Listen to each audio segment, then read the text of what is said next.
Hi everyone, in today's video I'll show you how I created this miniature terracotta floor made up of individual tiles.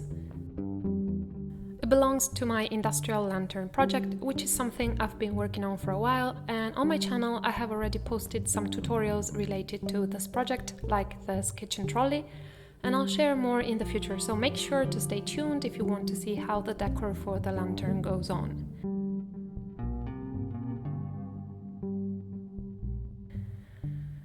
And now let's get started. The base for this floor is a 4mm thick rectangle of plywood.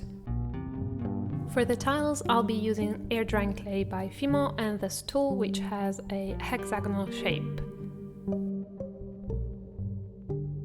I'm using air drying clay because it doesn't need conditioning, but you can also use polymer clay, of course.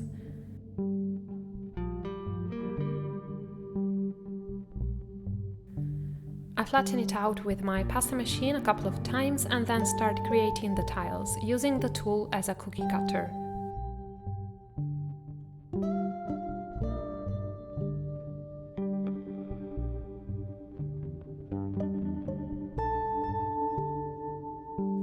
And of course I'll be reusing the excess clay to make new tiles, exactly like you would do when baking cookies. The tool I used is not very sharp, so after the tiles are dry, it's necessary to smooth them out one by one, and I used both sandpaper and a nail file. This is a bit of a tedious job, but it makes a great deal of difference.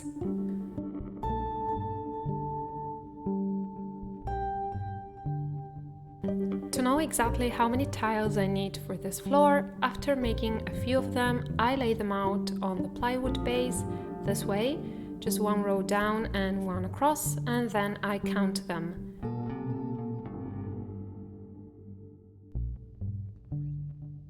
It turns out that I have to make 195 tiles, to which I also add some spare ones, so a grand total of a couple hundred tiles.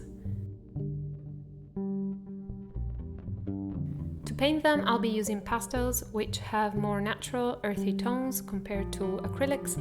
So I gathered all my yellow and terracotta shades, plus a dark brown one, and then mixed them to create 3 different colors: terracotta, ochre, and coffee sort of shade. And then I painted 3 tiles.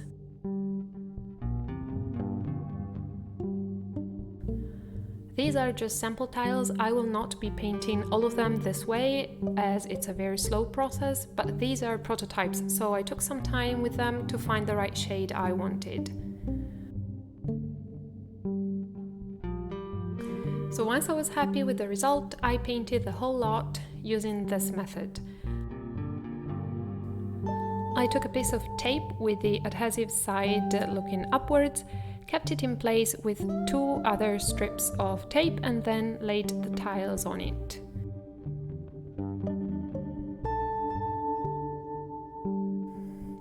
Also, I used a bigger brush this time, and as you can see, the process is way quicker, and this is normal speed, by the way.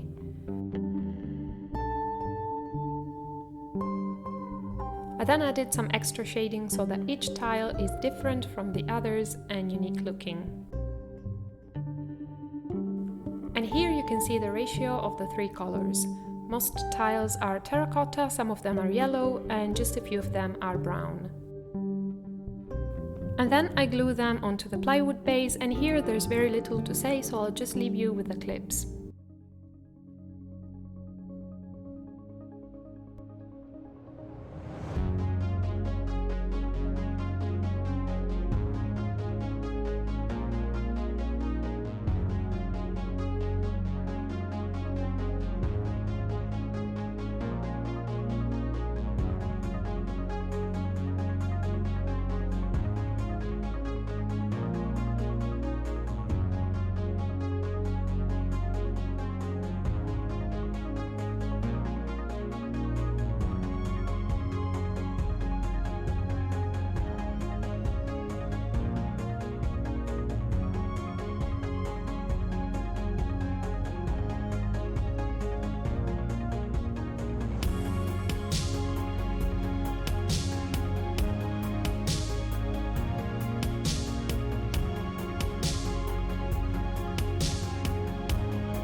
So when the whole thing is nice and dry, I cover it with a couple of layers of transparent matte protective varnish. To avoid ending up with visible brush strokes, I dab the surface very lightly with a dry washing up sponge afterwards. The varnish will protect the tiles from the next layer I'll be applying, which is grout. And to create my grout, I mixed a bit of gesso or plaster and water until I get the right consistency, which has to be smooth but not too liquid. And as gesso is off-white, I add a tiny bit of black and brown pastel to get a slightly greyish shade.